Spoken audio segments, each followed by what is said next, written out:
Have you ever had like a feeling about something and then later realized that you were right? And maybe you knew a relationship wasn't right all along, way before it ended. Maybe you had a strong feeling to take a different route home. Maybe you felt like, this is probably not going to work out, but it didn't quite feel like your negative beliefs. It just felt like a feeling. Maybe you felt drawn towards a particular opportunity before you could really explain why, or perhaps you've had the opposite experience. You had a gut feeling and you ignored it. And later, you wish you had listened to it. Now, most of us have experienced what we'll call intuition at some point, probably many, many times, whether you've really noted it or not. Yet many of us have not really been taught how to recognize it, how to trust it, how to develop it. Instead, we've been taught that only logic really matters. Pros and cons lists on things instead of how does it feel? Does it feel right? Now, if something cannot be explained rationally, we've been taught very often not to trust it. But what if developing your intuition could help you make wiser decisions, strengthen your self-trust, and navigate life with greater clarity? Today on the Holistic Therapy Revolution, we're talking about intuition, what it is, what it isn't, why trauma can impact our relationships with intuition, and how to begin developing this incredible inner resource that maybe has not received the training and attention it has deserved so far. So welcome back to the Holistic Therapy Revolution. I am Beth Miller. I'm a holistic therapist for over 25 years, and I'm the creator of the Advanced Holistic Counseling and Coaching model. And intuition is actually one of the things that we teach in Advanced Holistic Counseling and Coaching, because developing our intuition helps us to experience life on a deeper level, a wiser level, and a more aligned level. And so it makes sense that we teach not only the students that attend the program how to develop their intuition, but we also ask them to teach their clients that, so that their clients can actually make judgments about choices from a place that feels deeper, wiser, and more aligned. So today we're exploring what I call a spiritual layer topic in the Advanced Holistic Counseling and Coaching model that has really fascinated human beings for thousands of years, and that is intuition. And I want to begin by saying something that I consider to be pretty important. This episode is not about abandoning logic. It's not about making impulsive decisions. It's not about believing everything that pops into your head. It's not about your feelings always being the decider of things. It's none of those things, because intuition is none of those things. Instead, it's about learning how to integrate both reason and intuition so that you can make the wisest, most aligned decisions possible for you. Now let's start with the basics, right? What is intuition? According to Deepak Chopra, intuition is a form of intelligence that goes way beyond the rational mind, and I think that makes sense. If you ever want to read like a good book about intuition, Laura Day wrote a book called Practical Intuition. It's pretty solid. And on top of that, I attended some workshops with her that were really powerful because you got to do a lot of experiential, intuitive development exercises, which I loved. Intuition is often described as an inner knowing, a gut feeling, hunches, sudden insights, spontaneous clarity, information that seems to arrive without conscious reasoning. Sometimes you know with no reasonable reason why you know, but you just know, right? Have you ever known something before you could explain how you knew it? That's the type of experience that we're talking about. Intuition often bridges the gap between our conscious mind and deeper levels of awareness. It does not replace logic, it complements it. It's an aspect of our holistic being that complements that. Now, we need both reason and intuition because they're so vastly different. They both bring something important to the table. Many people think that they must choose between logic or intuition, and I do not believe that that's true nor wise. The most effective decisions really involve both.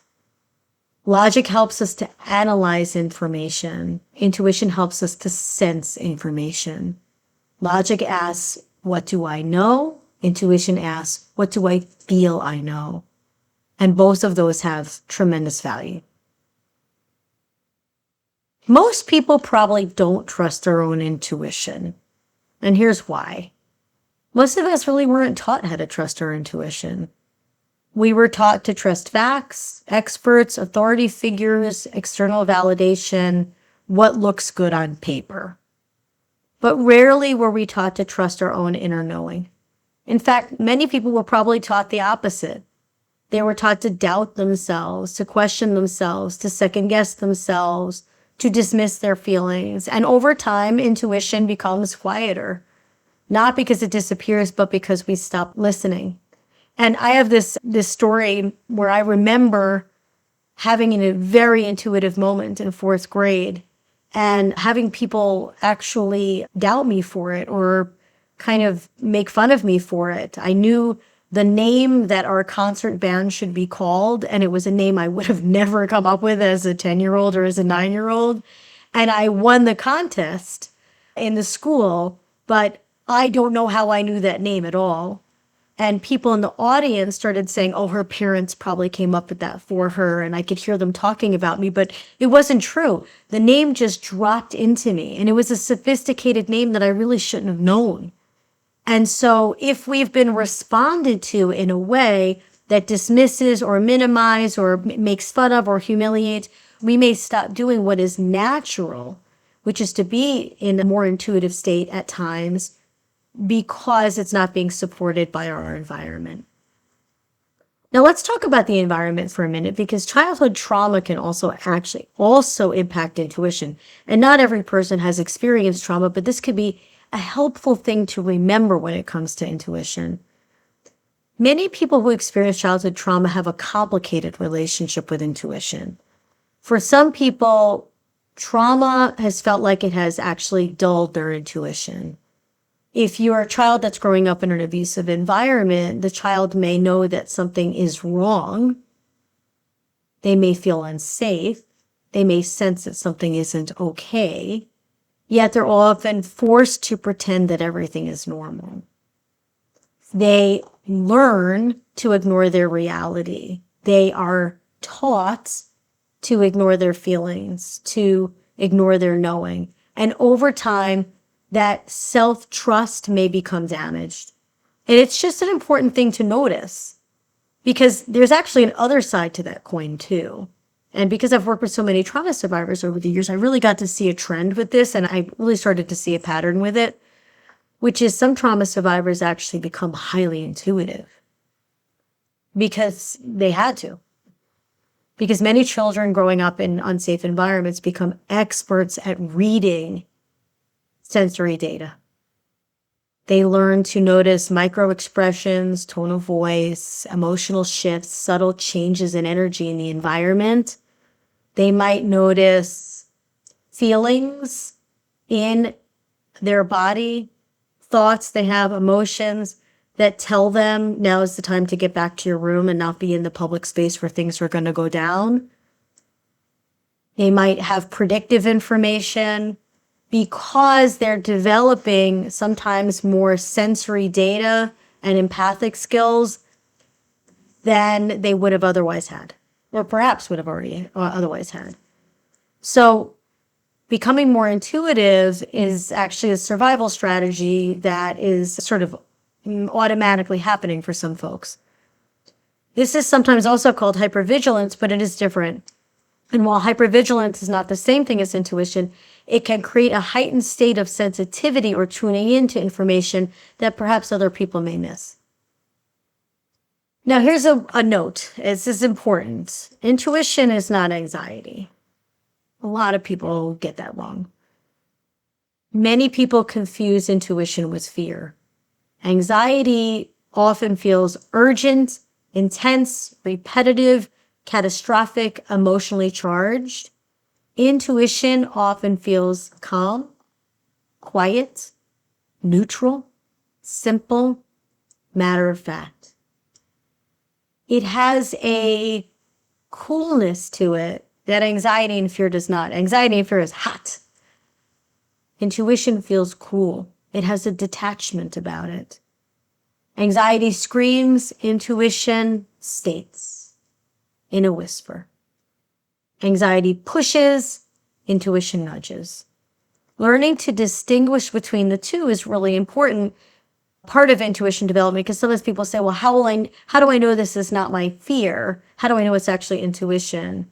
They will feel very differently. And that becomes a big part of your own intuition development, is to be able to discern between the two. So let's talk a little bit about what intuition typically feels like. A sudden knowing, a subtle feeling, a quiet inner voice, a flash of insight, a feeling of rightness, a gentle pull in a certain direction, an experience on the skin or on the hair, a smell, a taste that feels connected to something.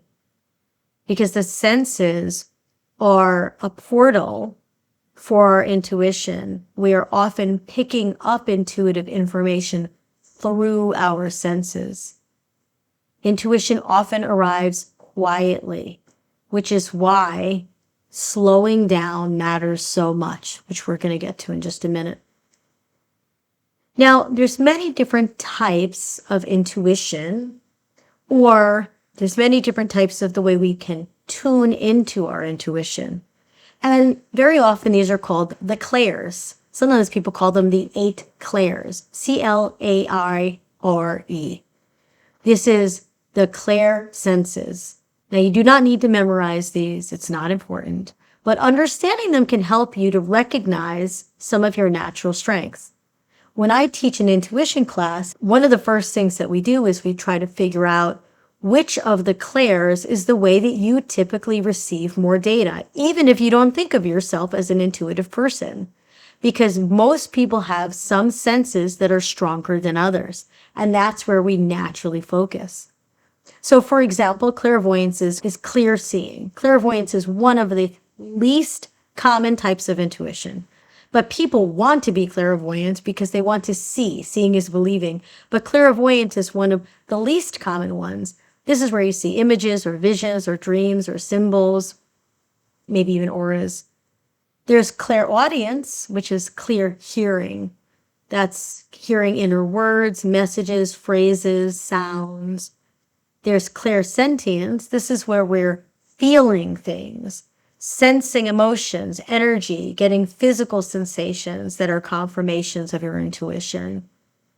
There's claircognizance, which is a clear knowing, sudden insights without logical explanation. Oh, I should not get on that plane today. No feelings there, just a sudden insight. This is often the most common form of intuition for people. This is a hard one for me to say.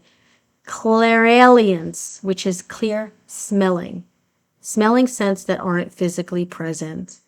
Once you realize you have this one, you start to think to yourself, oh my goodness, how often have I been getting intuitive data through smelling that I didn't realize? There's clairgustance, which is clear tasting, which is experiencing tastes without physical cause. I'll tell you, when this one happened to me a couple of times, I was disgusted because I was tasting like an egg sandwich in my mouth, and I don't like them, but I was tasting them because it was related, a question I had asked a group I was running, and one of the people was thinking about an egg sandwich, and then I was tasting it. And yeah, clairgustance, I guess, has a big downside. And then there's clairtangency, which is receiving information through touching objects. And you'll see a lot of psychic people, they'll hold an object because they're getting information from the object. Now, some people naturally experience one or two of these more strongly than others, and even people that would not qualify as or say that they were psychics or intuitive, you might notice if you're looking to develop your intuition that you already have one or two of these that's a little stronger, and that's typically where we put our energy so that we can develop those a little bit more, because that helps us to gain more trust in some of the other ones that we may not have as much strength. And when I'm talking about this, you're probably noticing that I'm not saying you have to be a psychic person to develop your intuition. In fact, I believe everybody can develop their intuition, and everybody should develop their intuition. Now, here's the number one way to develop your intuition. There's a lot of techniques. And a matter of fact, I have some other videos that have intuitive ways of judging between two options or making decisions, and you can watch those. But the number one way to develop your intuition is to actually get quieter. That's it. Most people are so overstimulated, and we're living in a very stimulating world. We have the constant consuming of information. We're scrolling, we're listening, we're talking, we're reacting. It drowns out the subtle energy of intuition. Intuition is often very subtle. And we have to respect that. If we want to hear it or experience it or tune into it or know it, we have to make more quiet, but certainly if we want to develop it as well. Because intuition is often subtle. And subtle things become difficult to hear or receive in noisy environments. So one of the best things that you can do if you're looking to develop your intuition more is to spend more time in silence, to spend more time meditating, to spend more time walking in nature, to spend more time journaling, to spend more time sitting quietly, which is really hard for people that are so used to being overstimulated, right? Not trying to force intuition, just letting your being get more accustomed to quiet and to being more fully present with itself. Now, you cannot force intuition. This is important because the harder you try to force intuition, the harder it's going to become to access. Intuition tends to emerge when we are relaxed, when we're open, when we're present, when we're curious, not when we're desperately demanding answers. That's coming from such a place of need. There's such strong emotion, it will interfere with the intuition anyway. Well, let me tell you a little bit about the practice of discernment, because one of the most important skills in intuition development is actually discernment. Discernment means testing the information, seeing if you were right, seeing if the data you got is correct. So let's say you suddenly think of a friend and you get a strong feeling that they may call you. You don't automatically assume, like, I'm psychic, right? You just simply observe. You say, oh, I thought about my friend calling. And then you see what happens. You become a researcher. You notice, what did I experience? How did that information come in? Was it a thought? Was it a feeling of my body? Was it a taste? Was it a smell? Was it a knowing that sat in me? How did that come about? And then see if it's accurate. Does your friend call? If she does, put the two pieces of information together. When I experienced this, it was accurate. You're starting to develop the language of your own intuition, which can help you to trust it more. When you start seeing the same patterns of, oh, when I get a thought that comes in like this, that typically means it's going to happen. Over time, you begin to learn how your own intuition communicates and what senses are your tuning forks.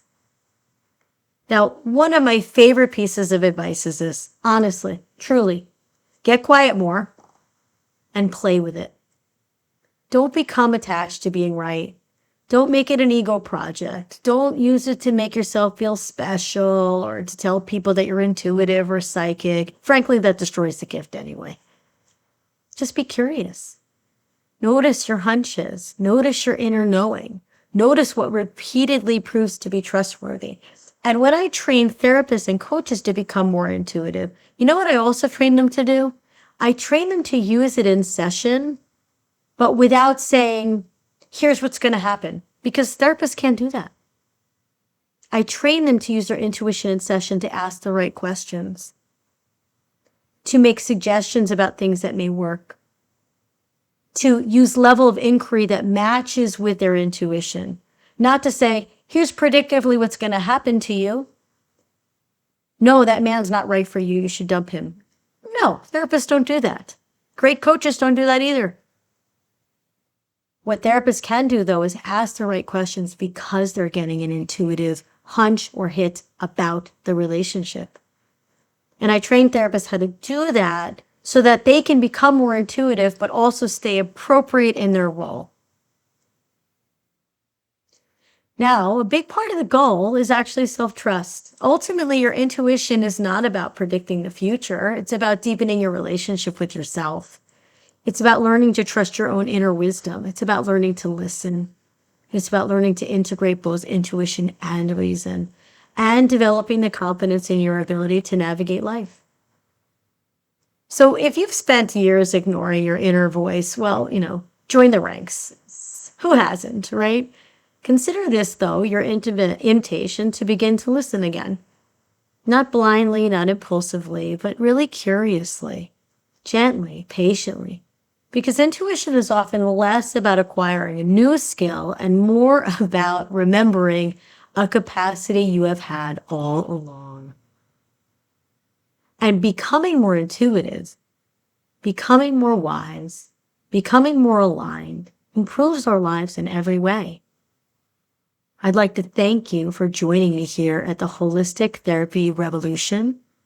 If you would like to learn how to marry psychotherapy and holistic tools together, like intuition, in order to improve your therapy or coaching practice, please reach out and take a look at the link below. In the meantime, send me your comments about this, like and subscribe. You know how important that is. And until next time, may you continue aligning mind, body, and soul while learning to trust the wisdom that already exists within you.